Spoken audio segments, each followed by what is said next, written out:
YouTube. It's your homeboy Fat Rat Evolved, the original West Side Playboy Gangster Crips. As you see, we're trying to get it together for you, man. We're bringing you um, into the realm of the Playboy Gangsters, man. So we want to represent that with a little class and be consistent in our effort to bring that to you. So with that being said, I want to make one correction to start out. Uh, Big Chuko was a Playboy dancer. He was actually cancer for Playboy dancers. But the Playboy gangsters are started on the west side, but we're not established. And that's the uphill road that we're about to travel. What did it take? It took some significant, I would say, in my recollection, and some of my memory is sketchy because, as I've described to you the entire time, I'm back and forth. I'm never consistently in the turf until after I got out of Markham. When I got out of Markham, I didn't go back to Watts. I was on the west side, right? And then, in that I still was dealing with, back and forth to jail and, fire camp and little stuff like that, man. And, these things started to happen kind of quick because of the level of activity we got into. Wasn't just hustling no more. We wasn't just hustling. Um, we got some problems in the neighborhood, man, because, like I said, everybody from the set wasn't with the set, right? So now I remember a lot of skirmishes that we had, man, with the Bedford boys, man.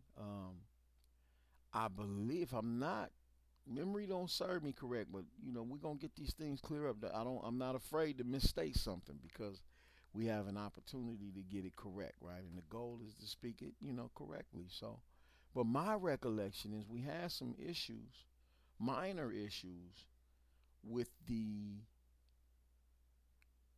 conversion of the Playboy dancers. Like we had a little bit of an issue there. And then we had a major issue with the Bedford boys. And also, there was that component where the Bedford boys were potentially becoming bloods in the neighborhood. Um, there was a kind of a strategic alliance with Papa T and the City Stones with the Bedford boys, right? And that was our major problem, man. But one day, and I'm a jump, and we could come back because I want to give you all this. I want to give y'all a little taste of this right here, man. There was a day when me, Scooby, Cool Cat, I know y'all remember Lil Bob. We was in the alley behind, I think, Lil Loke's building, or either I confuse those, Lil Loke, or, and when I say Lil Loke, I'm referring to Little Insane, for those who don't know. And knows. So we were behind their building one day, and I don't know what we was doing, man. We was sitting on the little parking blocks that keep your car from going too far. We was sitting on those blocks, and I think we was chopping it up or something, man. And I ain't gonna say no names, but one of the homies hit the corner and had the P hat on. He hit the corner, had the P hat on. So we chilling. He asked us something. He was an older homie too, but we all PBGs, and your age wasn't a determining factor no more. It was level of participation. Who you were and what you did. It was really synonymous, right? So the homie asked us something, and we didn't have an answer. And as he was asking it, one of the Bedford boys. Now keep in mind, we're not at a point where Corning Street is no longer available to the Bedford boys. You know, and a prime image of that is when you used to see we would get into it with Fred, man, and I never got into it. I couldn't do it. I couldn't get into it with Fred and Bo, man. But Fred and Bo Harris would come through, walking through our side, like so to speak. You know what I mean? But they represent Bedford, but they down on Corning, and their mindset is like, man, this is. And I understood the mindset, right? This is our hood, man. This all ours, right? They hadn't made the adjustment. Um, and some of the homies would just get down with them. You know what I mean? It would be a fight, like literally. You know what I mean? But they were the main two coming down. But then you had other brothers, you know, from the Bedford boys that didn't conform, and they would be throughout the whole neighborhood, man. You know, and this particular day, one of the bigger um, Bedford boys, I ain't saying no names, hit the corner, and the homie who had walked up had the P hat on, asked him what he was doing down there. Like, what you doing on Corner Street?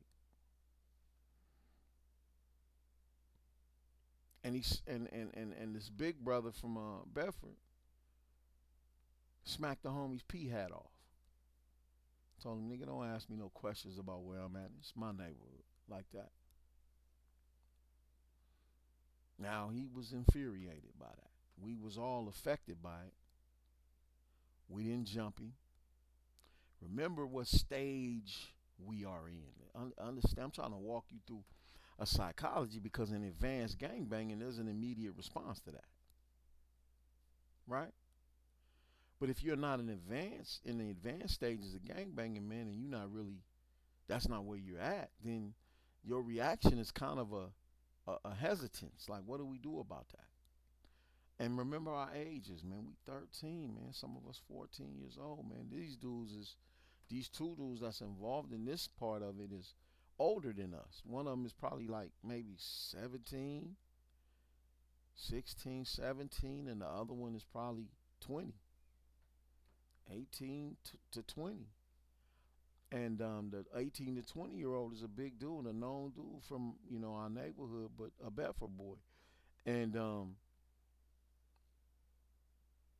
our response wasn't the actual, you know, it's kind of evidence of our immaturity, what stage of growth we're in. But um so moving forward in this scene, in this scenario, right?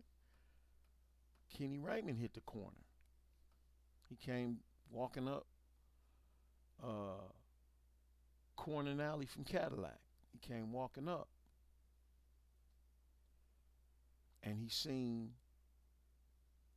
this particular homie was kind of one of his, you know, compadres, man. You know, they in the same age group, kind of. You know what I mean? And they, you know, they closer. You know, we little homies to Kenny, right? So he see us, and he see my man's, and he like, he asked my man's, he like, what's going on? He's like, man, that nigga whoopty whoop came down here and just knocked my P hat off. And Kenny was like, what did you do about it? And the homie didn't have a response. Kenny said, don't worry about it. And he said, he told, I think he told me, was it me or Doe? It was either me or Scooby. He said, get the gauge out of the little stash. We had a little stash back there. And one of us grabbed that gauge, that 12 gauge, man, and gave it to Kenny. Kenny gave it to the homie who got his P hat took off. He gave it to him. He was like, let's go. This day was a game changer. There would be other incidents. In fact, Jesse led a contingent of soldiers up there after that and kind of did a cleanup job over there, man. You know, we was going through it inside the hood, man, to establish that it was going to be Playboy Gangsta, Crip, in this neighborhood, man, and it ain't gonna be nothing else. That was a hard fought mission. And I'm really moving too fast because on this particular day, right as we was about to leave, and some of y'all know this history, man. No, I shouldn't do that. I can't do that. I can't do that, man. I have to stop because something happened before that in the hood. Our real first test from an outside source, and I definitely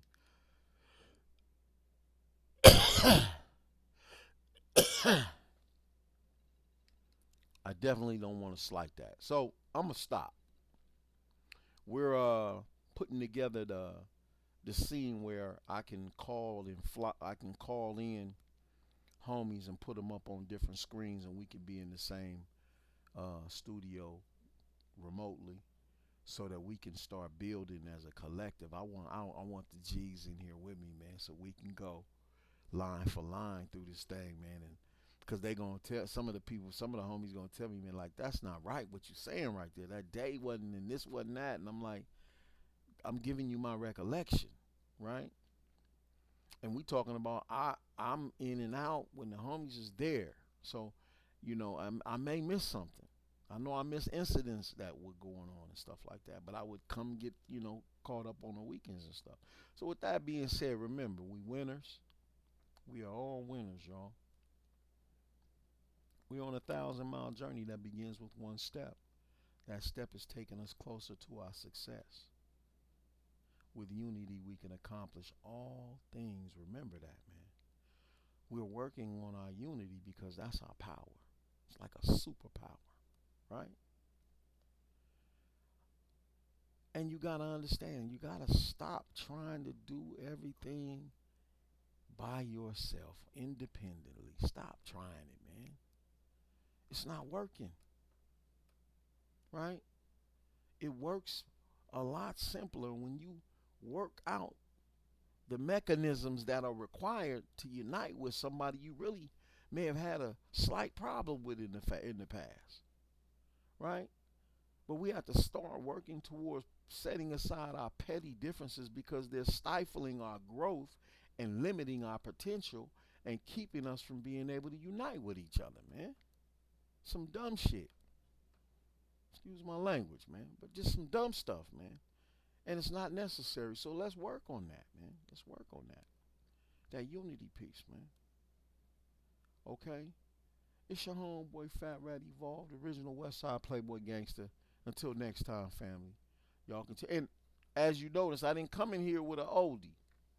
I got to get that cleared. Because as I'm understanding, as my page is growing and stuff like that, I'm understanding I may have a copyright issue that may cost me. I don't wanna nobody digging in my pocket because I wanna bring y'all some oldies. So if we can't, climb that hurdle some kind of way, maybe we'll divert that type of process into maybe some YouTube or some Instagram or something like that, man. But right here, I think I'm going to stop posting those beautiful oldies for now until we get that matter worked out. All right, y'all. Y'all continue to have a blessed one.